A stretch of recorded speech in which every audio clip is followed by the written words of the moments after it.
Make sure to like and subscribe and hit the notification bell to receive helpful tips on how to relieve pain. If you have any questions, put it in the comment section down below. Hello everyone, this is Dr. Jacobs. In this video, I'm gonna go over how to stop trigger finger pain and clicking or locking. So before we start to do that, we need to understand what is the trigger finger. We'll go over the symptoms, the risk factors, and then the treatment plan for trigger finger. So first, what is trigger finger? Before I answer that, we need to know what is tendons. So tendons is the fibers that actually like a cord attach the muscle to the bone. You can see it in this image here. So you have the tendon attached from the bone here, like on the top here, and going all the way. And you don't see it in this image. I don't have an image for it here, but it's the tendon that attach the bone, and from the finger, for example here, my thumb, and it goes all the way down the tendon and then attached to the muscle and attached to the elbow. So that's basically the tendon. So what is trigger finger? It's basically inflammation in the tendon sheath. So this is the tendon sheath here, and it's inflamed, and usually in this area, typically you could have it in any of the fingers, and you can see it like when the magnified in the image here, you can see the nod here. So it's inflamed, the redness, it's inflammation, and fibrotic, which is actually scar tissue. That's basically the trigger finger. So scar tissue and inflammation decrease the tendon range of motion. That's what causes locking with a lot of patients, that they will not be able to straighten their finger. It is locked. So trigger finger patient usually experience pain, stiffness, sensation of locking, catching, bending, or straightening the finger. And it's very typical with the early stages that they feel it in the morning, and with movement start to loosen up. But with chronic trigger finger, they usually experience that throughout the day, that it locks, and they have to really focus on unlocking it, or sometimes patient actually has to unlock it with the other hand. So symptoms. So the symptoms, you will have a nod, scar tissue in the palm side of the finger. You could have one or more than one trigger finger at the same time, or you could have it in both hands. Catching, locking, popping with the finger movement, and pain with the finger straightening when you straighten your finger, and of course, as I mentioned, morning finger stiffness or pain. So these are some of the risk factors for trigger finger. Diabetic patient, someone has rheumatoid arthritis, that's increased the risk factor of having this issue. It usually happens for someone if does a lot of repetitive gripping. It's common with women, and the complication with trigger finger, actually sometimes patient could end up having carpal tunnel, and I have a video for carpal tunnel in my YouTube channel. So how to treat the trigger finger? Before I answer this question, we need to understand what's really going on internally in the body, the normal healing cycle, and where the body is stuck in relation to the normal healing cycle to answer this question. So I'm gonna use external paper cut for visualization, but the same process happened internally with the trigger finger. So as you saw it in the other image here, there's inflammation and there's scar tissue. So first stage of healing inflammation, the blood starts to rush to that area, swelling, redness, and increased pain and decreased function. The second stage, when you see it here, is a proliferation stage.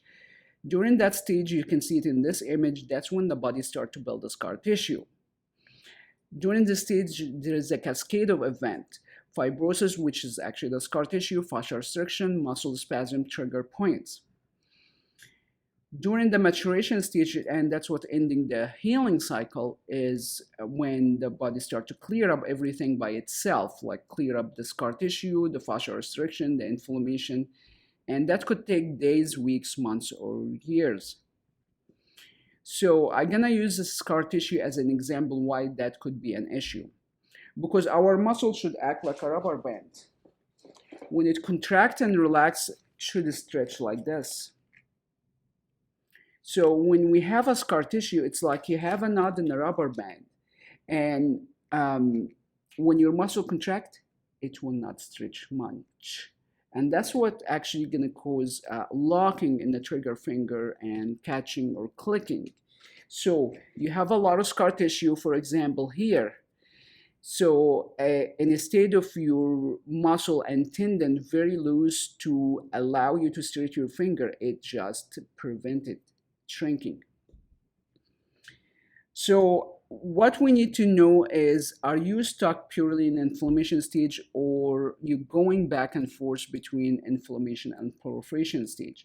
And it's very common with trigger finger that you have inflammation and proliferation or a scar tissue at the same time, as we mentioned here. It's basically inflammation and fibrosis, scar tissue.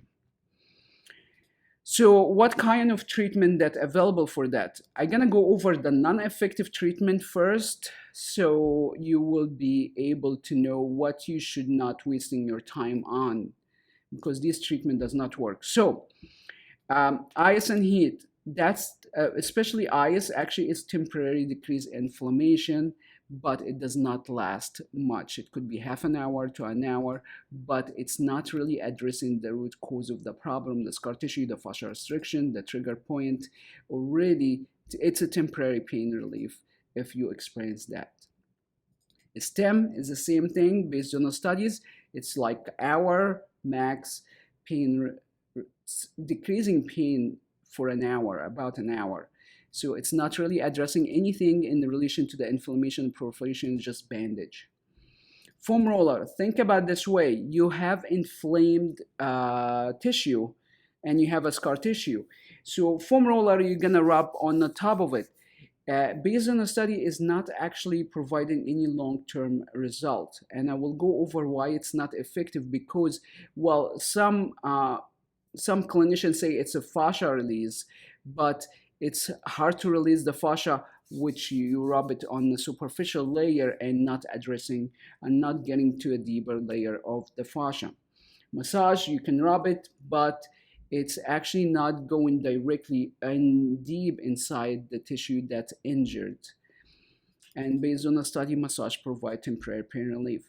Stretching, it actually could aggravate your symptoms, because think about this way. Your muscle, you have a knot in your muscle. If you stretch and over stretching, you're gonna cause a micro tear there or even snap it. So stretching could be harmful. And I personally do not give stretches to my patient because, well, based on the study, it's not very effective. And actually, if you overdo it, that could cause inflammation and more issues. Strength exercises during inflammation stage is not recommended. Usually we introduce the strength exercises when the inflammation starts to calm down. And so we need to address the problem based on the source or based on the healing cycle. So first thing, we need to look at the inflammation stage, what we should do for the inflammation stage. One of the risk factors here is actually repetitive gripping or repetitive motion. So to decrease the inflammation, you really need to avoid the motion that you're actually constantly doing that cause inflammation. Sometimes it's hard to pinpoint which motion or activity that cause it, because the trigger is actually a risk factor plus diet and other stuff internally. So what I usually do for, if it's an acute stage, you rest, that should be good enough. But if you start to continue feeling pain and the inflammation has not gone down, what I usually do, I use the Magna Heal to decrease the inflammation locally in that area. The range of the magnetic force of the magna heel is about like 3 inches. So it's actually can penetrate the body. The other thing I will do with for the inflammation, I will put patient on anti-inflammatory diet. Um, it's a very common with the inflammatory diet, like if your diet including refined carb, refined sugar, and alcohol, that will put your body in inflammation for 5 hours after eating. And when that happens, your inflammation will increase in the joint, and it's gonna slow healing, and actually will make it like a vicious cycle here, your body going back and forth between inflammation and proliferation. And I will go into the diet in future videos.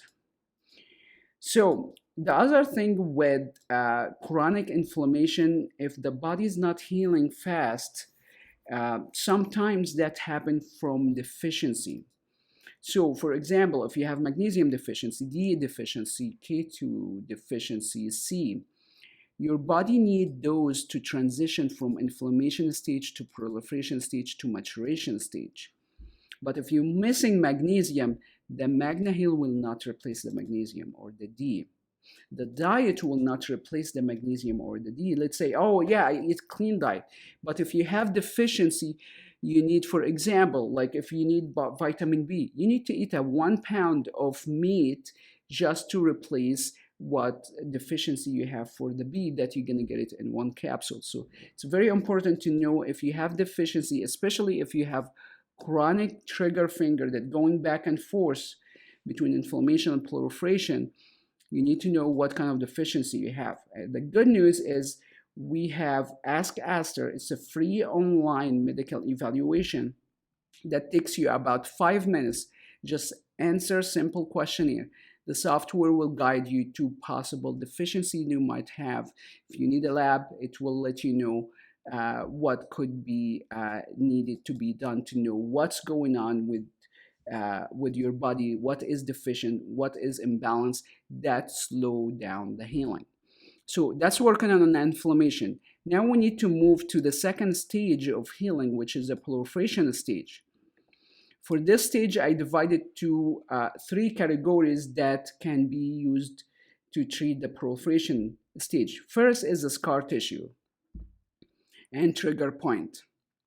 So what I usually do for the scar tissue and trigger point is using ASTR tools. I use the E3 to really work on the scar tissue. And in a patient self-treatment program, I'll let them know when they start to do that in relation to the inflammation and how to do that without causing more inflammation. So I use this to actually break superficial scar tissue. To really break deep scar tissue, I use the A5. And because you need to release the entire muscle from origin to insertion, you have to release the whole area, and that's what I use with the A5. A5 can be used to release deep scar tissue, deep fascia restrictions, and trigger points. And one of the things that I mentioned here, that why massage is not really working very well, because it's hard with the finger, with the elbow. That's what we learned in the school, to really go deep to break down the scar tissue or the adhesion. Mechanically, is impossible to actually go deep with the body. So that's why I invented this tool to really go deep to release the deep knot and the scar tissue. So that's basically what I use to release the scar tissue and trigger point. And I use it on the area that has the most of the scar tissue, but in relationship to the inflammation, so we don't cause more inflammation. So the third issue that we're going to address in the proliferation stage is the fascia release for fascia restrictions. I will go over this very quickly, but I have video specific for the fascia, for the scar tissue, for the trigger point. You can watch that in detail to learn more about the system, but I will go over this quickly here.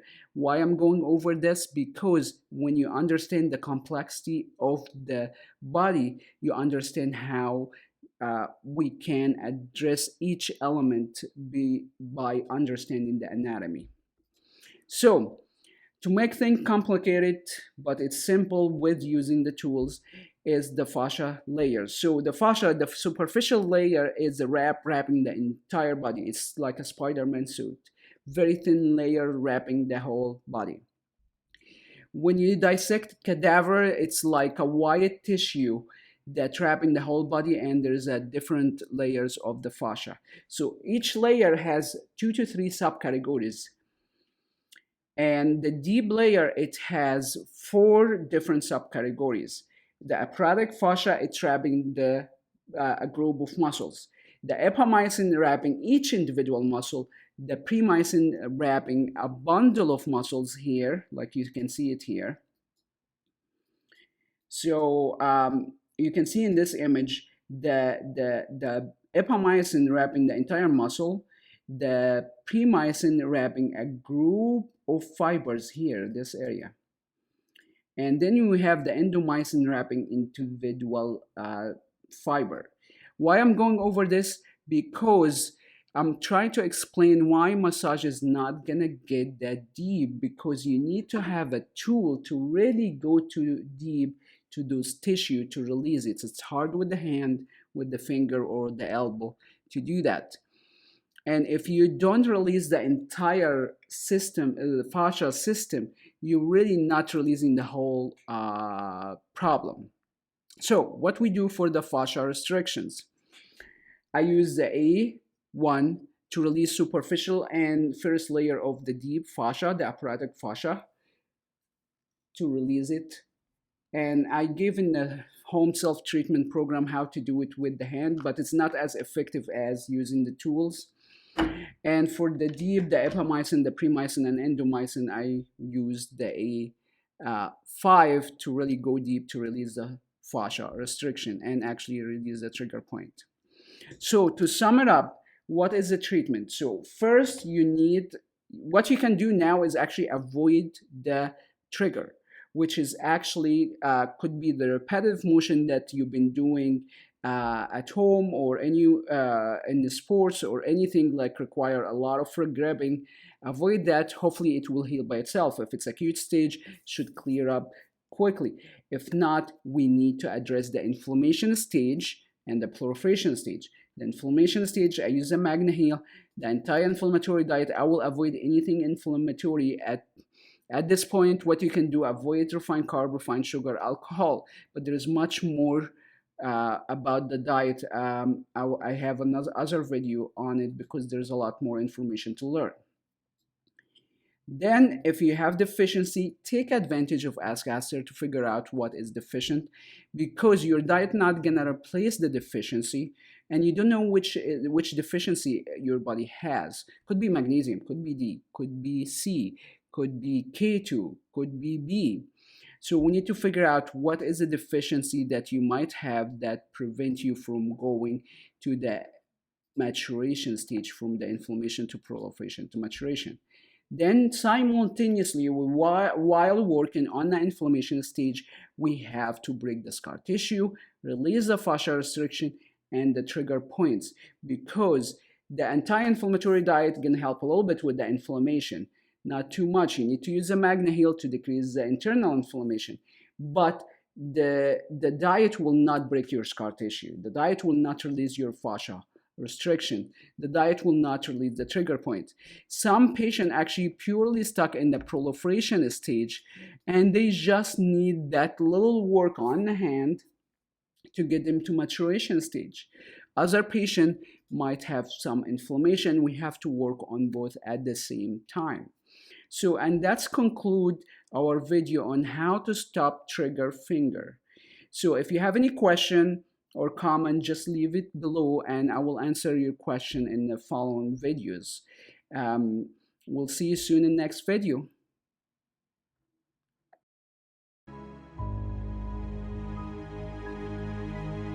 Make sure to like and subscribe and hit the notification bell to receive helpful tips on how to relieve pain. If you have any questions, put it in the comment section down below or go to asterinstitute.com.